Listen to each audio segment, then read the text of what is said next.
You're watching a special edition of Around the Bases on the EMFBL Online Video Network.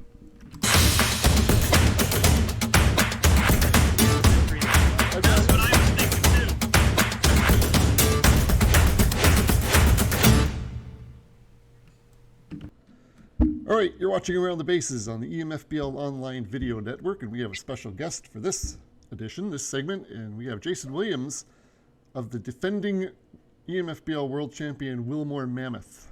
Welcome to the show, Jason. Hey, Dave. Glad to be here. How are you doing? I'm doing well. So, let's get right into what should be your favorite topic, the Wilmore Mammoth. You guys, I'm going to bring up your division for everybody to see. So right now you're leading your division. You've won 5 in a row. Are you where you expected to be? Yeah, I think we are. I mean, Toronto's got a decent team. They really could be right there with us. I think they've just had some bad luck. Moncton, they've had really bad luck.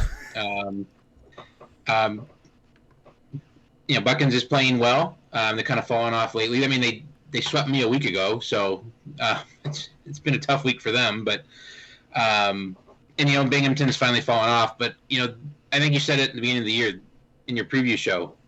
This was a division that was there to be won, and dealt with some injuries, but and always lucky. I think we were negative run differential for most of the season so far. We finally kind of popped above zero lately. But we'd be like 10 games over 500 and minus 17 run differential. It's like, how does that happen? But we win the close ones, we lose big.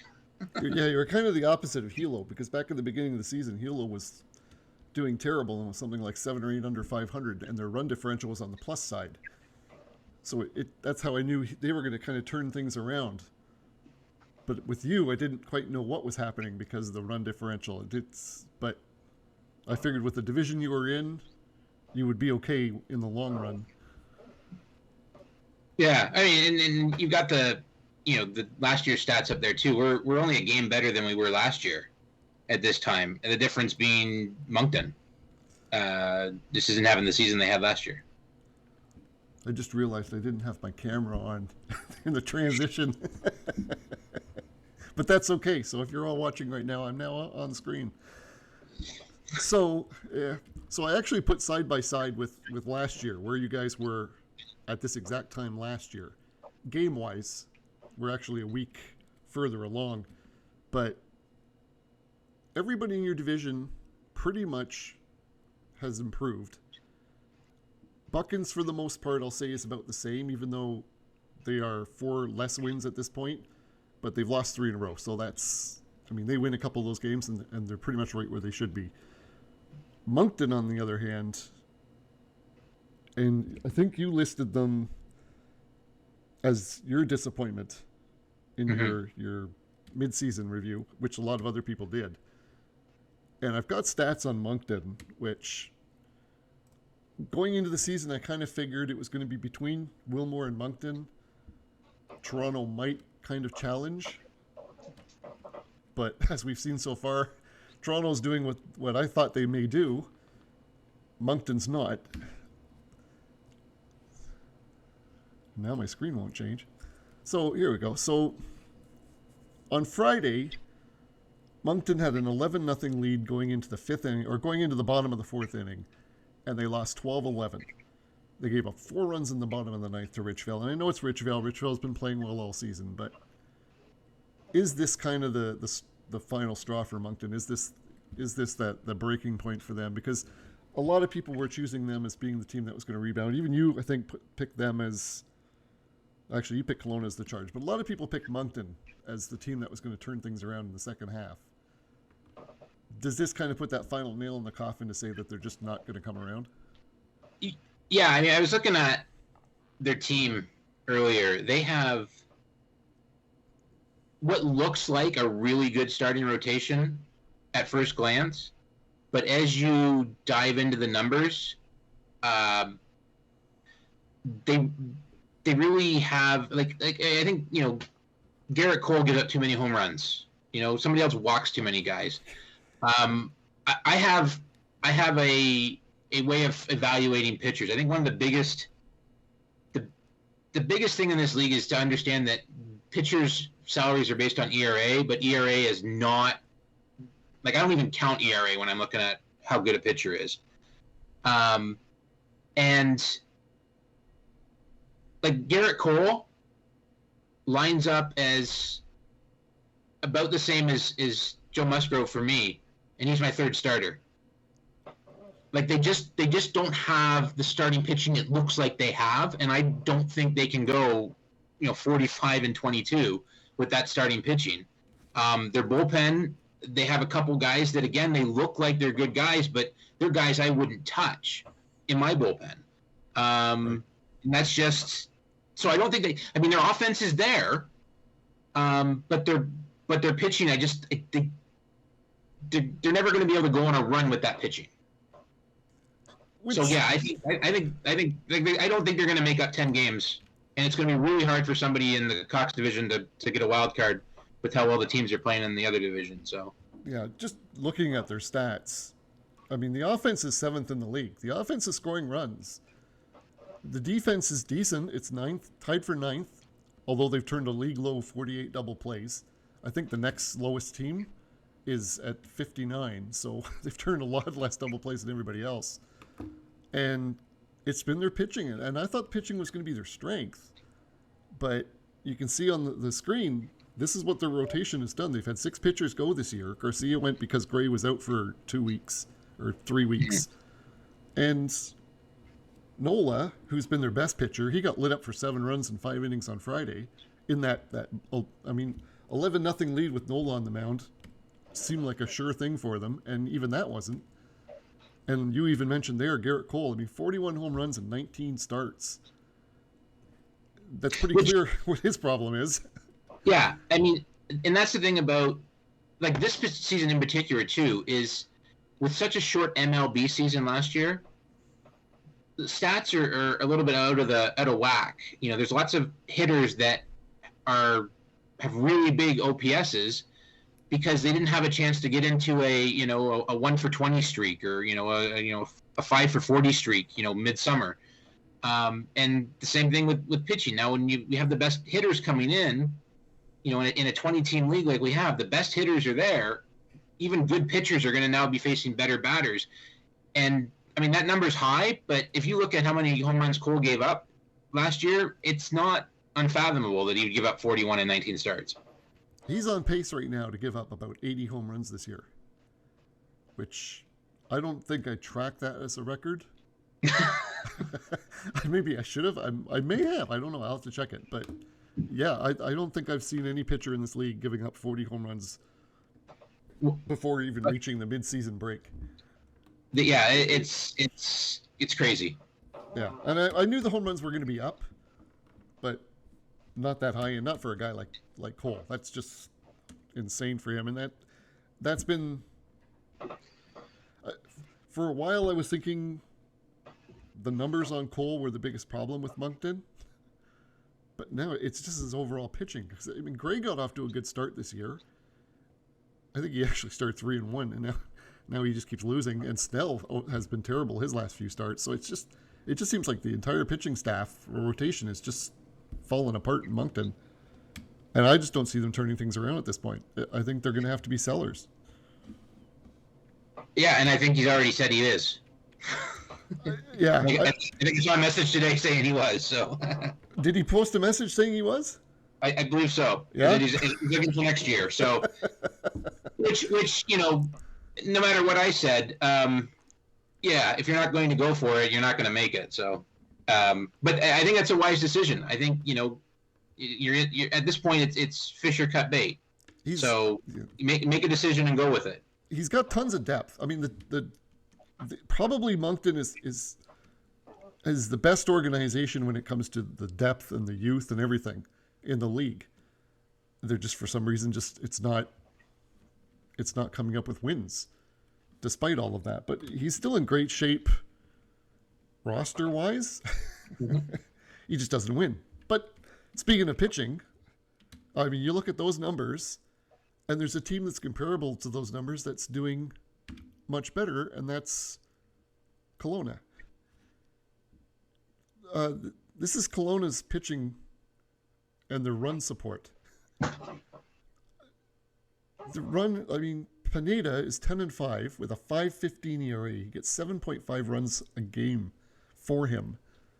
McCullers 7.1, Greinke 6.4, Bueller 6.1. Like, everybody gets 6 runs a game except for Woodruff. So they've been able to overcome their pitching, which is, it's the pitching was the reason why Kelowna was off to a poor start this year. And now that the offense has continued to do what it was doing all year. Like, it's not that the offense has gotten that much better and that's what led to their winning streak. It's just the difference in pitching. The pre-winning streak, they were 42-32 with a 4.59 ERA, which was tied for 13th in the league. And now they've gone 20-1 since that point, with a 2.57 team ERA, which is first in that time span. So, is that sustainable for Kelowna, or are we going to see Kelowna's pitching go back to what it was, and then you're going to see them slow down again? So there's a saying: you're never as good as you are in a win streak, and you're never as bad as you are in a losing streak. When we did the mid-season rankings, I thought Kelowna was one of the biggest disappointments of the year, and not because of their record, because they were, right up with the leaders. Yeah. But because I really looked at that roster and thought they should be really, really good. Like, they should be hands down the best team in the league. It would not surprise me if Chicago's the second best team in the league and loses their division by 10 games. Like, it just would not surprise me if that's where we end. Well, Chicago has gone 15-6 during this run. Games. Yeah, they've fallen 5 games. Yeah. Yeah. No, it's so here's the thing. Is Kelowna is it, what is it, 2.57 ERA over the last 21 games? Yeah. I don't think that's sustainable. I don't think that's sustainable for any team in this league. No. But I think definitely not for Kelowna. And well, yeah.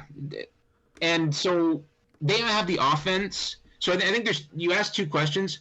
Is that ERA sustainable? Is their pitching going to be that good for the rest of the season? No, I don't think it would be, and I don't think Massimo would think it would be. I don't think anybody thinks it's going to be. But are they going to come back to the pack?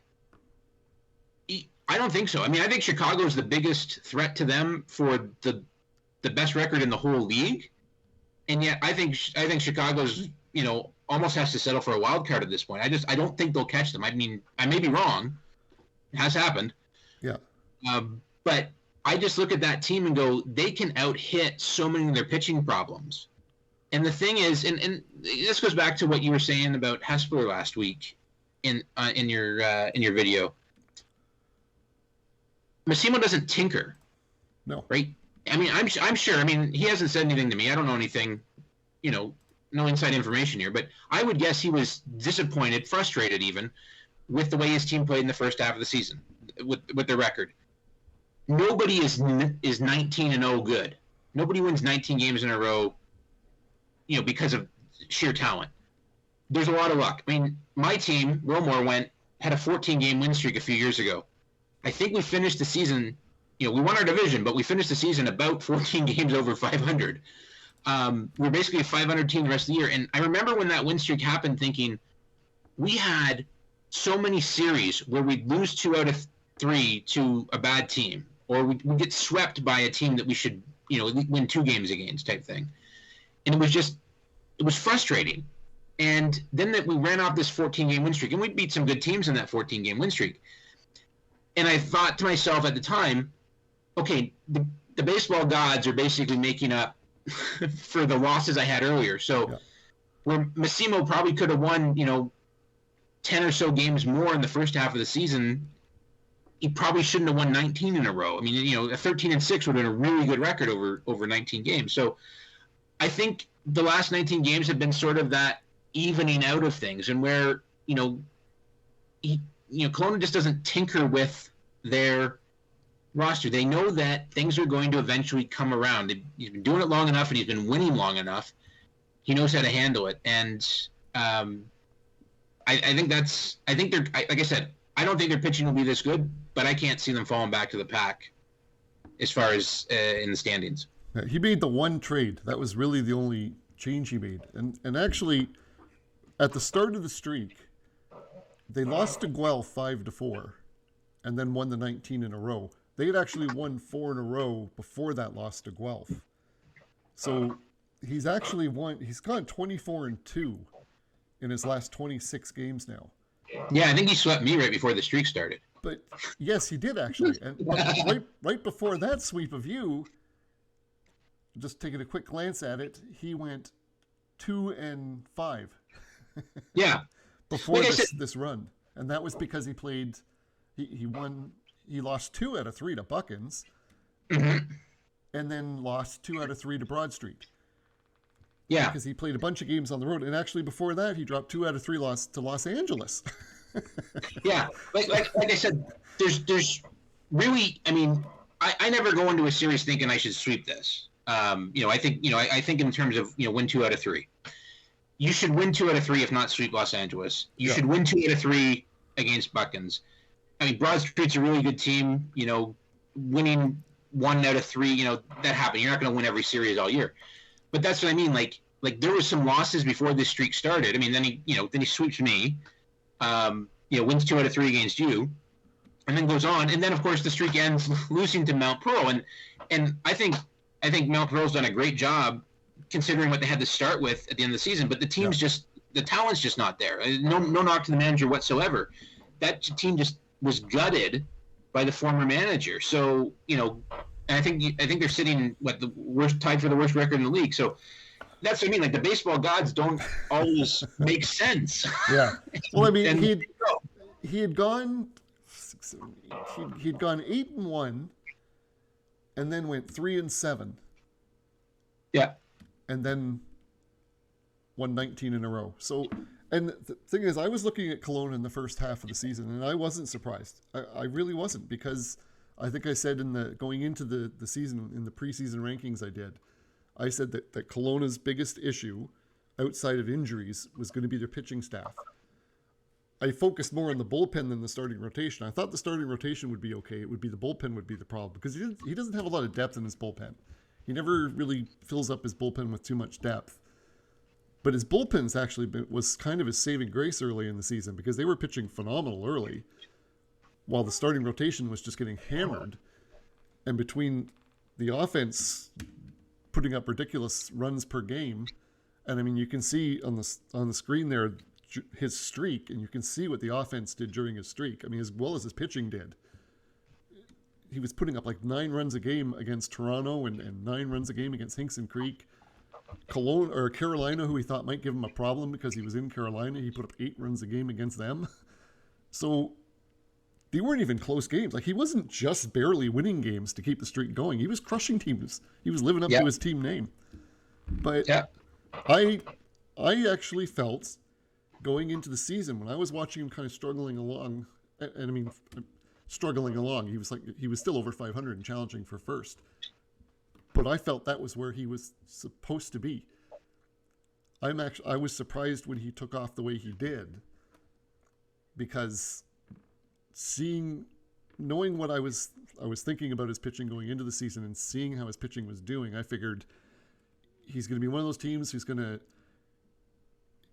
his whole season's going to be based on just outscoring the opposition. And when you're basing your season on that, you're not going to have a successful season. So, yeah, now all of a sudden his pitching looks great. It's just, again, are we going to suddenly, over the next 20 games, because, I mean, you look at his opponents, Guelph's been playing very well. I'll even admit I'm surprised with Guelph. I didn't expect that. Toronto has had spurts where they've looked great, and spurts when they haven't looked great. To me, when I look at those games, based on performances, Hespler was probably his biggest threat in those 20 games, or 19 games. So now is going to be the interesting part, because once he gets past Mount Pearl and starts to face tougher teams, I think we'll start to see what Kelowna's really made of, because he's not going to put up those kind of runs against Chicago. And Hilo is always interesting when he plays Hilo. So, yeah, I mean, and I like what you say about, you know, you're never as good as you are during a streak or as bad as you are during a streak and such. I think he is the best team in the league. He was ranked number 1 going into the season. I think Chicago has a chance to stay with them and pass them before the season's over. Because Chicago has been consistent throughout the season. Whereas right now it's Kelowna's just riding an incredible high. So, and like you say, you think Chicago may be the second best team. I still think Chicago is the best team based on what we've watched in the first half of the season. It's not like Chicago's been playing bad. No, Chicago's been playing great. They had the second best record during Kelowna's streak. Yeah, and that's what I say. Like, and we'll see how it plays out. I actually don't mind Kelowna's pitching, based on how I evaluate it, how I grade out his guys. I think he doesn't have anything spectacular, but he's got 5 solid starters. So, you know, injuries could play a role in that, of course, but, you know, we'll see how it plays out. And when you have an offense as good as his offense is, you can outscore a lot of guys. Yeah. And I mean, you can see the starts and quality starts. And I've been watching Pineda win games, and it just seems like every time he pitches, he gets a ridiculous amount of run support. And I was wondering, I kept thinking to myself when I would see the results, here's another Pineda win that he didn't pitch well in. But his win-loss looks good. Yeah. So, DeGrom's asked me to trade him to Kelowna a few times, actually. He had no run support. He had like Cy Young numbers last year, strikeouts, ERA. Like, he was top 3 in the league in both those categories. He wasn't even on the ballot because his wins were nothing, because he got like the lowest run support in the league. Yeah. And no, I'm not trading DeGrom. It'd be interesting to see what a guy like Dylan Bundy would be doing if he pitched for Kelowna. Yeah. Perfect. Because he's pitching, I mean, really, Chicago doesn't have a lot of run support. They don't score a ton of runs. It's been Chicago. It's been all their pitching. So Chicago's the polar opposite of Kelowna. Is their success rides on their pitching, whereas Kelowna has ridden on their offense. It just so happens that over the last 20-something odd games that suddenly the Kelowna pitching has said, hey, let's be good for a while. And now the team's unbeatable. But earlier in the season, Chicago kind of did the same thing, because they won 8 in a row, I think it was, during Kelowna's streak. Earlier in the season, I think they won 7 or 8 in a row, and at that time, their offense came alive. And I'm thinking, okay, well, if their offense keeps doing this, nobody's going to touch Chicago. So I'm looking forward to the second half just to see if Chicago can kind of rally back against them. I think they can. I think it's going to be I think there's going to be some fun divisional races.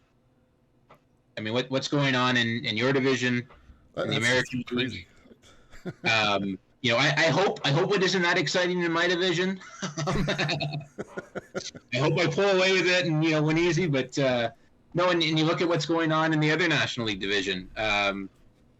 You know, that's like it should be fun. That's a good segue into this one, because here is, speaking of the Sparky Anderson division, I got the stats from March 21st to May 15th, then what they did from May 16th to July 10th, and then the current stats. And the biggest, most interesting thing about that is Hespeler. And you kind of touched on them earlier, and Hespeler looked very, very good early in the season, and that didn't surprise me. I knew they were going to be a good team. Mm-hmm. And then all of a sudden, it just seemed like the wheels fell off of them. And they've climbed back into the wild card spot, thanks to Carolina having to deal with Kelowna. And actually, I have the streak wrong. It's Seattle's actually won 4 in a row, and Carolina's lost 5 in a row now. But the two storylines here is is Hespler as good as they were at the beginning of the season? Are they really that good? And the second storyline is Seattle and Carolina better than what they've shown? Because they have both looked good at times, but are still struggling to stay above 500. I know Seattle thinks they're really, really good. and based on the midseason report, a lot of people put that they were surprised that Seattle was so low in the standings, which I wasn't, because they were ranked low. I think they were ranked 17th or 16th going into the season. And, I'm not intentionally trying to knock Seattle. I was next to Danny. I was Seattle's biggest supporter last year because I really believed they had a great team last year, and I happened to be right on that. And this year, I didn't think they had such a great team, and at times I've looked right on that. But now they've won 4 in a row again, and they're a game under 500. So I don't know. Do you think they're for real?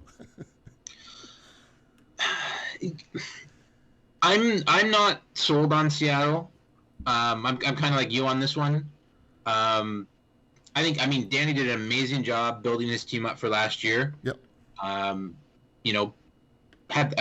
Arguably had the best team in the league. I think he had the best record in the regular season. He ran into an incredibly hot Wilmore team that decided that instead of I think my winning percentage went from like 200 to almost up to 500 postseason winning percentage for the franchise last year. I mean, it just incredible run. And luck, and just happened to get hot at the right time in the playoffs. Else Danny's probably so. But what happens in this league often is you have a really good season, and then a bunch of players have off years.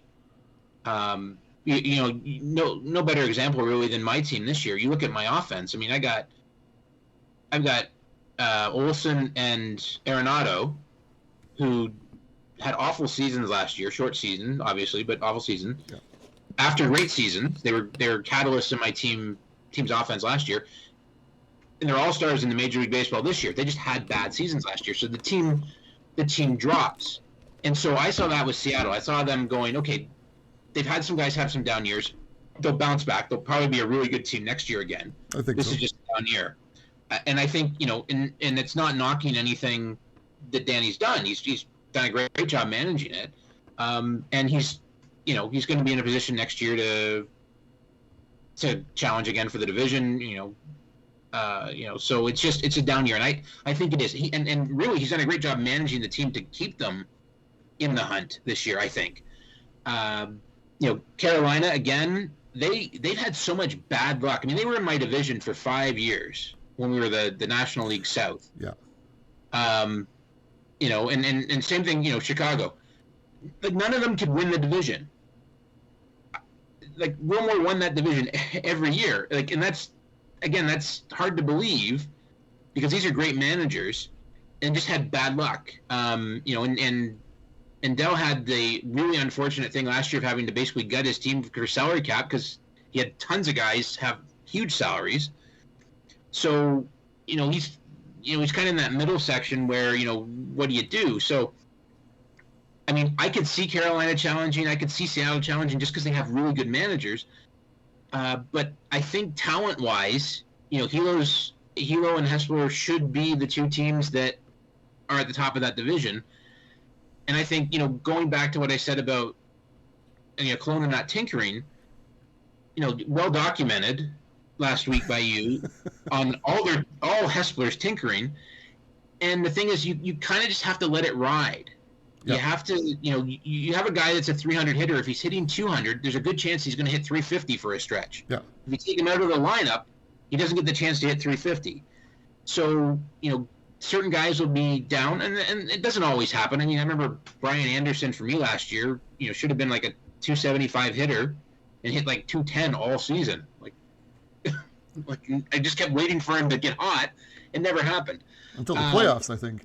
Well, there's that, but but that's where that tinkering comes in. You have to let it go a bit. We know how the guys should perform. They don't always perform how they should, but we know how they should perform. And I think batters are a little bit more predictable than pitchers, at least based on, OPS versus ERA. But I think with batters, they're going to come around. And so if you tinker with them too much, you tinker with your roster too much, you don't give it a chance to kind of even out. So you get in a swoon. If you react too much to the swoon, you don't really get out because the guys don't pull themselves out. I mean, in Major League Baseball, a guy goes into a cold streak. Maybe you take him out of the lineup for a few days. Maybe, he's got to work on a mechanics or something like that. Or, maybe he's, got a nagging injury. Those things don't really apply here. So you kind of have to let the guy work out of his slump. But one of the things about the sim is that it doesn't have everybody, like if you're a 250 hitter, you don't go 1 for 4 every game, right? It's realistic in the sense that you'll go 0 for 8 over a couple of days, and then you'll hit, you'll go 4 for 8, over the next couple of games. So it evens things out to a certain degree, but you have to let it and not tinker too much. And that's one of the things, I've had, fair bit of success in this league, and that's what I do. Like I kind of set my lineup. I look at it to see which guys aren't performing where they are, a couple times a year and kind of adjust my lineup. But that's the extent of it. I don't, and I think he's heeded your advice. Like you said, it's not about going back to the original lineup. It's going with the lineup and just sticking with it for a while. And I think you'll see him be a little more steady second half of the season and challenge Hilo for tops in that division. I expect Hespeler to be, I expect them to be a playoff team, only because I don't think anybody on the other division is going to be able to gain anything with having to play Kelowna and Chicago. Yeah. So I think we'll be a wild card team out of this division. Yeah, I disappointed the Tigers kind of fell off the race because they got off to a really good start. They were 20-13 off the start, and then they fell apart. They're starting to show some signs of life, but I think they're going to need to add some pieces if they want to really make a wild card charge. But I did list the on the corner of the screen is what Hespeler's done in that first half and what they've done in the second half.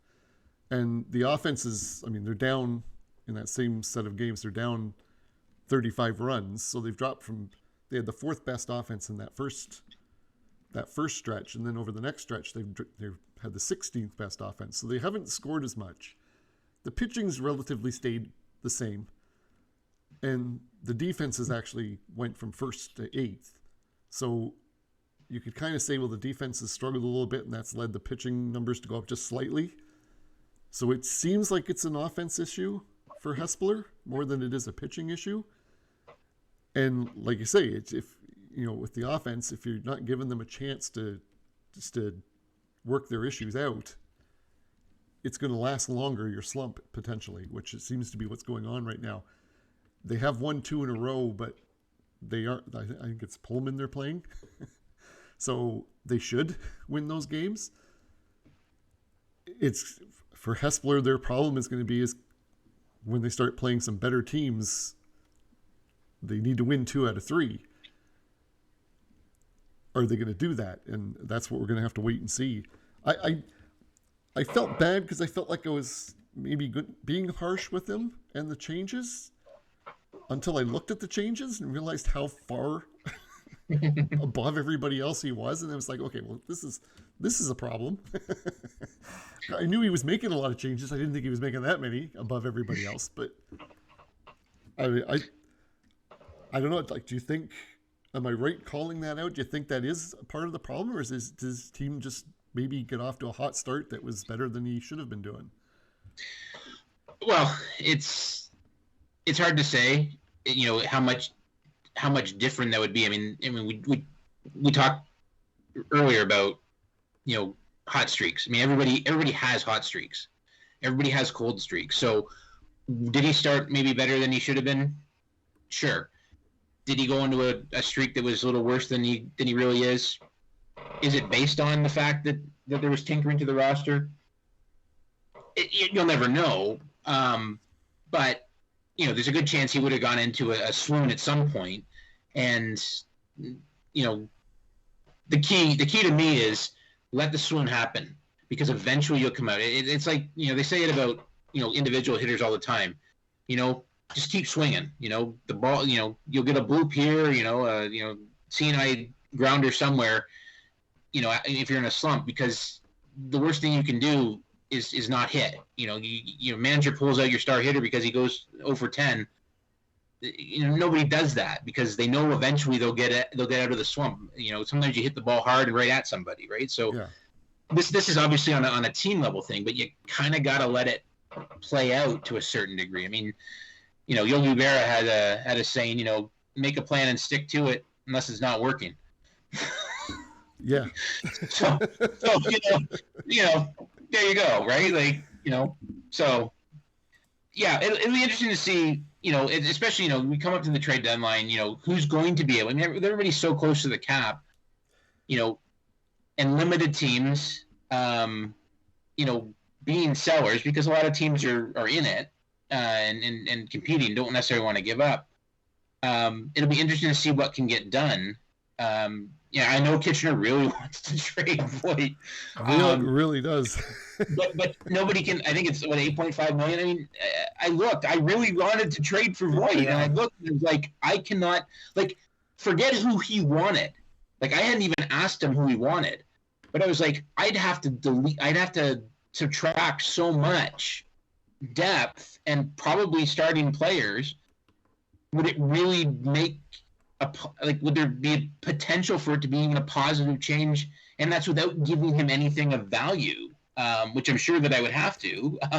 That was what I found, is in order to get Voigt, you would have to give up something big. But if you do that, you could potentially hurt your team. Because if Voigt comes to your team and doesn't perform, then yeah, I could trade Nick Anderson, but why give up a guy who's given up less than a ERA under 0.5? Yeah, he's at 0.46 right now. Does what Voigt brings on an everyday basis? I mean, basically, it's an 8-inning game. If I'm winning after 8 innings, game's over. Yeah. At this point, I mean, now watch tomorrow. I'll lose. I'll be keeping a close eye on that. but I mean, and it's bound to happen. But I know Nick Anderson is going to be really good. Is he going to lose a game? Is he going to give up a couple of runs one night? Sure. Is he going to blow a save? It would not surprise me. But knowing that I have that guy at the end of the bullpen to put him in at first base, how much better am I with Voigt in the lineup? I mean, it's a lot more power. And I'm moneyballing it with my offense right now, right? I don't got a lot of power. Yeah. It's on base percentage is driving my offense right now when they decide to show up. So that trade deadline is going to be really interesting. Is it going to be a bunch of little moves? Is there going to be anything big? Are people going to go with the blockbuster, like my star for your star? I don't know. I haven't seen it very often in this league, so my guess is it'll be fairly quiet, but I think it will be. I think everybody's so pushed up against the cap that I think it will be. Yeah, it's just with the short MLB season last year, it really created this issue where so many guys that are probably, I'm not going to say average players, but they aren't $5 million players or $5 million salary this year because they got hot. Yeah. In a short season. Yeah. And so it's caught, and so many people were able to draft up to the cap because there were so many of these players available. We'll see. I think this year really comes down to who can be the most efficient, because it's not a salary. There's no difference salary to salary for teams, really. It's who has the most efficient roster. Yeah. I think a lot of it's going to come down to who gets hot at the right time, kind of like last year. Oh, in the playoffs for sure. There's no doubt that's the factor. There's you don't go into the playoffs as the 8th best team and come out the champion because you're talented or magical or anything like that. That's luck. Yeah. Well, we're coming up on 40 minutes, so I'll cut it off at this point. But I will point out, I did look at it, and the Wilmore Mammoth last year went 15-12 in July. And then you went 13-14 in August because you decided to tease Guelph and let me catch up to you and pass you.